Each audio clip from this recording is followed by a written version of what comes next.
Bonjour à tous, bienvenue sur Fan de Couteaux. Aujourd'hui, je vous présente le dernier né de la marque Opus Knives. Il s'agit de celui-ci, le modèle Tavros. À titre de comparaison, je vous ai ramené le modèle Tundra. Comme vous pouvez le voir, le Tavros est bien plus petit que le Tundra, mais il y a quand même malgré tout un petit air de famille. Vous allez me dire, c'est normal, puisque c'est l'œuvre de Charles, alias Opus Knives. L'heure est grave, mes amis. Puisque j'ai une mauvaise nouvelle à vous annoncer, alors rassurez-vous, personne n'est malade. Mauvaise nouvelle parce que Charles Opus Knives, ça s'arrête.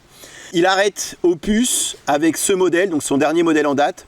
C'est un couteau industriel, je vous dis tout sur ce couteau dans 2 petites secondes. La présentation, comparaison, c'est fait. Quelques petits tests de coupe également, on va voir ce dont il est capable. Mais je reviens 2 secondes sur Charles et Opus Knives. Vous connaissez tous Charles puisque je vous ai déjà présenté pas mal de ses couteaux. Qui fait partie de la famille donc de Buyer, qui alias Wild Steer, qui a longtemps travaillé chez Wild Steer et en parallèle il avait sa marque Opus Knives. Il n'y a pas si longtemps que ça, il a arrêté de travailler chez Wild Steer pour se lancer à plein temps dans cette marque Opus Knives, fabrication de couteaux custom de Thrill Maker. Alors même si, je l'ai toujours dit, je ne suis pas forcément fan de tout ce qu'il fait. Après, encore une fois, les goûts et les couleurs, il en faut véritablement pour tout le monde. Mais au niveau du style des couteaux, voilà, je trouvais que parfois c'était un peu too much. Vous me connaissez, les choses un petit peu plus simples. Et avec ce Tundra, finalement, il était revenu, même s'il garde bien évidemment cette identité visuelle propre à lui, mais il était revenu à des choses un petit peu plus simples. Et finalement, on retrouve un petit peu cet esprit de Tundra dans ce modèle Tavros, en bien plus petit, bien évidemment. Mais voilà, donc il arrête de fabriquer des couteaux, il arrête la marque Opus, il part vivre au Canada. Donc c'est triste dans un sens, mais voilà, personne n'est malade, rassurez-vous, il n'y a pas eu d'accident, rien du tout. Donc avec femme et enfant, il arrête et à la fin de l'année, si tout va bien, normalement, il part définitivement pour s'installer au Canada. Et comme il le dit lui-même, c'est trop compliqué d'aller remonter une structure là-bas. Il ne dit pas qu'il le fera jamais, mais pas pour le moment en tout cas. Donc c'est terminé et il s'arrête avec ce dernier projet qui était déjà en cours avant même qu'il prenne la décision, qui est un couteau industriel fabriqué en Chine, pour que les choses soient claires. Et comment ça va se passer?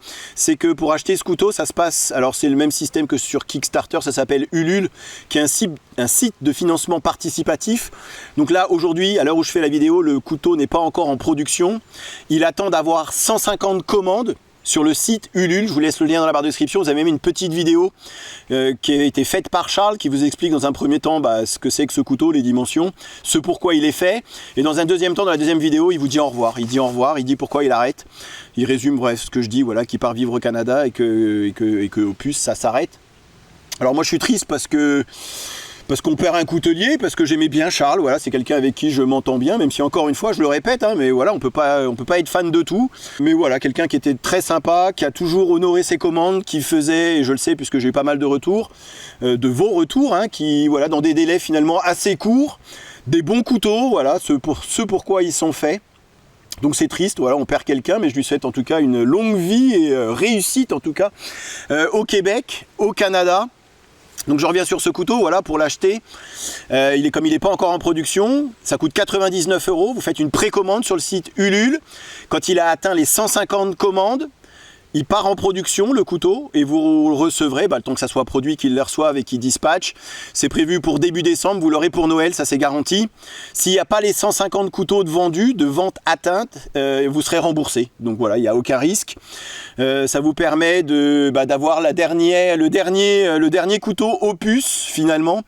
Je dis pas que ça risque de devenir peut-être un petit peu collector, mais voilà, partir sur une bonne note, en tout cas, avec un couteau que, voilà, si vous aimez Charles, et que si vous aimez Opus, et que vous n'avez encore jamais eu l'occasion d'acheter un couteau custom, parce que c'est vrai que ça coûte, ça coûte ce que ça coûte, là, vous avez quand même le moyen d'acheter un couteau. Alors certes, c'est pas un couteau custom fait par Charles, mais voilà, c'est son design. C'est lui qui est à l'origine du projet et c'est un couteau finalement qui tient la route. J'ai fait quand même pas mal de tests de coupe avec ce petit couteau. Vous voyez, par rapport au Tundra, c'est quand même bien plus petit. On est sur un EDC, couteau de poche, lame fixe, compact, robuste et léger, donc finalement assez polyvalent comme petit couteau, avec une excellente prise en main, et c'est ce qui frappe quand on reçoit le couteau en premier, c'est vraiment cette prise en main, même si on est sur une prise en main 3 doigts, vous voyez, avec le petit doigt à l'arrière, mais qui repose bien sur l'arrière du manche, donc c'est finalement assez confortable. Vous voyez, on est sur un bon équilibre de couteau, et ça je pense que c'est à préciser, puisque malgré cette taille quand même assez compacte et assez petit, on est sur un couteau qu'on a bien en main. Alors on l'aura pas aussi bien en main qu'un couteau plus grand, hein, que les choses soient claires, mais par rapport à sa taille, 16,5 cm de longueur totale, 7,3 cm de taille de lame, on est sur une épaisseur de 3 mm, donc on va quand même être malgré tout capable de lui en mettre un petit peu plein la tronche, et c'est bien l'avantage de ces couteaux droits par rapport à un pliant, c'est qu'on va pouvoir faire un peu de bâtonnage, même si le couteau n'est pas fait pour le bâtonnage. Malgré tout, il est capable d'encaisser quand même certaines tâches un petit peu plus hard qu'un couteau pliant, et c'est ça l'avantage. Et puis on garde le design Opus Knife, voilà, j'ai envie de dire, c'est ce qui l'a rendu célèbre, mais vraiment on ne pourra pas nier l'appartenance à Opus Knife. Vous avez le petit logo ici, gravure laser sur le couteau, avec ce trou dans la lame, cette signature visuelle propre à Charles, et puis on garde cette identité, vraiment cette identité Opus, j'insiste hein, quand même. Voilà, il part pas en faisant quelque chose qui n'a rien à voir avec ce qu'il avait l'habitude de faire. Non, on reste dans cette tradition Opus Knife, avec une lame limite persane, vous voyez, avec un tranchant qui remonte, un gros ventre, un bon belly, un tranchant tout en courbure. Ça va être vraiment finalement assez pratique pour toutes les petites tâches du quotidien, et c'est comme ça qu'il l'a conçu. Préparation nourriture, j'ai fait quand même pas mal de tests, et j'insiste encore une fois, mais c'est vrai que c'est pas très grand comme couteau, hein. On est vraiment sur un 3 doigts, mais c'est finalement assez confortable, assez capable. On a ici cette belle rampe de pouce, où le pouce finalement vient tout naturellement se caler à l'intérieur. Alors c'est un petit peu moins confortable avec le pouce sur la plaquette, même si c'est comme ça que j'aime utiliser mes couteaux, mais c'est vraiment conçu pour avoir le pouce qui repose sur cette rampe ici, voire même un petit peu sur l'avant, c'est pas gênant, puisque même s'il y a un faux tranchant, il n'est absolument pas coupant, et on est sur des arêtes qui ont tout été chanfreinées. Donc c'est finalement assez confortable, et pareil au niveau du manche, malgré ce petit manche, c'est un manche qui est tout en rondeur. Pardon, je suis un peu ému de faire cette vidéo, sachant que c'est la dernière. Ouais, ça me fait un petit quelque chose quand même de présenter le dernier opus, un manche vraiment arrondi, voilà, les plaquettes G10 légèrement texturées, mais qui ont bien été arrondies, chanfreinées. Donc finalement très confortable. J'avais un petit peu peur par rapport aux dimensions. Voilà, c'est vrai que je suis pas forcément un fan des tout petits couteaux comme ça, mais ça s'avère être parfaitement utilisable au quotidien pour tous ceux qui recherchent un EDC robuste, compact, léger, lame fixe, capable d'en faire beaucoup par rapport à ses petites tailles. Je trouve ce modèle Tavros être une vraie réussite. 85 grammes de couteau, un peu plus de 100 grammes, avec cet étui Kydex bien évidemment livré avec le couteau, excellente rétention, un poil de jeu malgré tout, mais c'est pas grand chose, livré avec ce sorte de petit tech lock. Et vous me connaissez, moi qui n'ai pas pour habitude de porter mes couteaux à la ceinture, ouais, je trouve pas que ça soit très discret en général. Là je me suis amusé pour venir ici à le mettre à ma ceinture, puisque justement il est discret, c'est léger, donc c'est pas très gênant. Et comme on a finalement toute cette partie ici qui remonte le long des poignées d'amour avec le t-shirt par dessus, on n'a que très peu de couteaux qui dépassent, ça passe vraiment inaperçu. Voilà, moi j'aime pas ça, voilà, quand je croise des passants, j'ai pas envie qu'ils sachent que j'ai forcément un couteau à ma ceinture. Donc là on est vraiment sur un port finalement assez discret, et vous avez également cette possibilité en enlevant le tech lock, grâce à ces deux trous ici, d'y passer un cordon, une lanière, une paracorde, ce que vous voulez, pour le porter façon tour de cou, couteau de cou. Et vous voyez, comme je vous ai dit qu'on était sur une excellente rétention, aucun risque de perdre son couteau. Je reparle 2 secondes de cette forme de lame. On reste malgré tout avec Charles sur des couteaux à vocation un petit peu tactique quand même, hein. Alors ici tacticool, mais on a quand même, hein, je vous ai dit, avec cette pointe qui remonte légèrement, et puis cette prise inversée qui est également très confortable et assez sécure ici grâce à cette garde. Vous voyez, je ne l'ai pas précisé, mais vous avez ici ce petit casse-goutte qui est plutôt bien vu pour l'aiguisage, et puis cette garde qui va vous protéger l'index. Donc en prise inversée, c'est vraiment très confortable, et on pourra éventuellement s'en servir en mode self-défense si on en avait besoin. On est sur de l'acier, très bon acier, du N690 CO cobalt.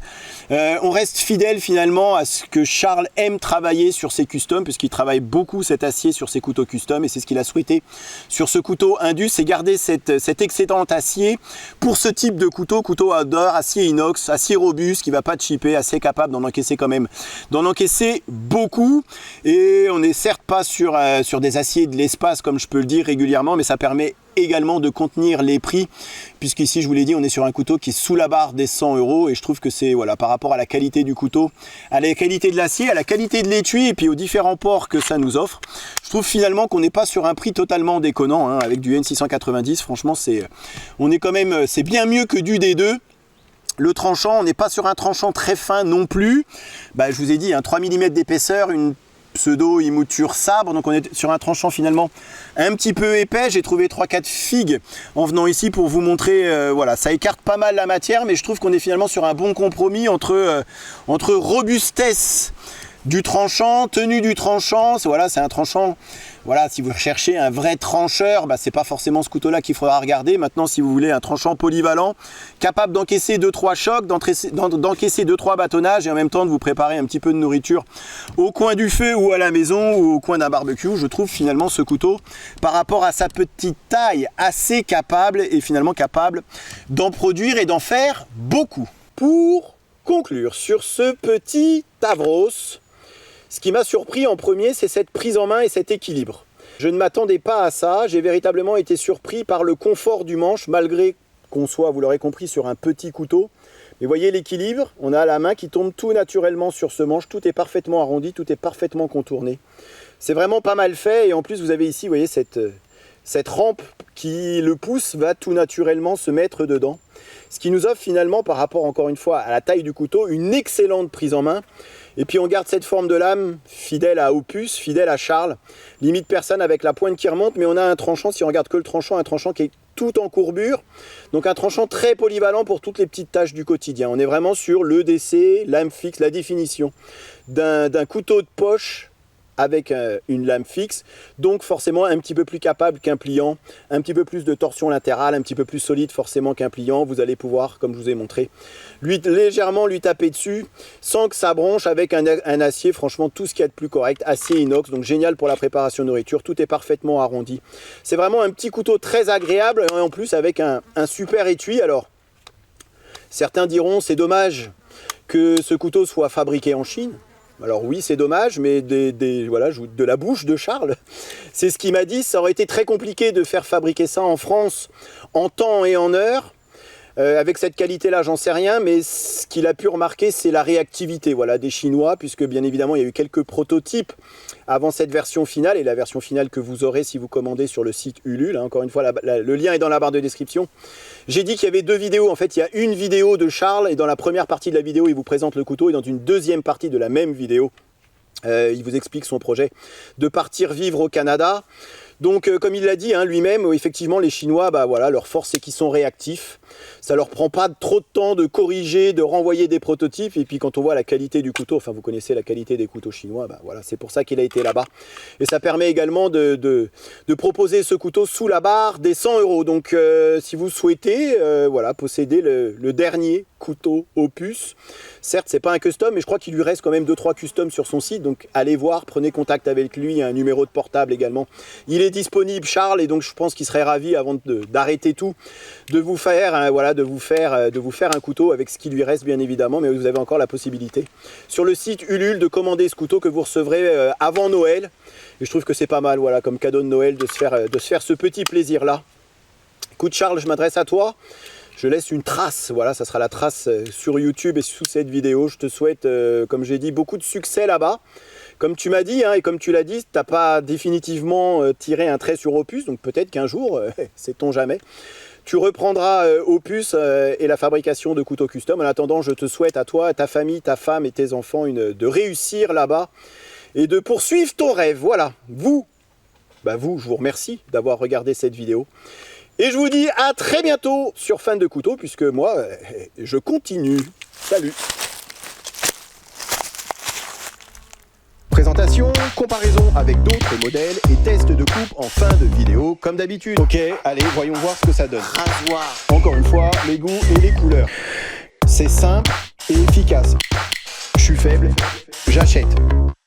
Il n'y en aura pas pour tout le monde.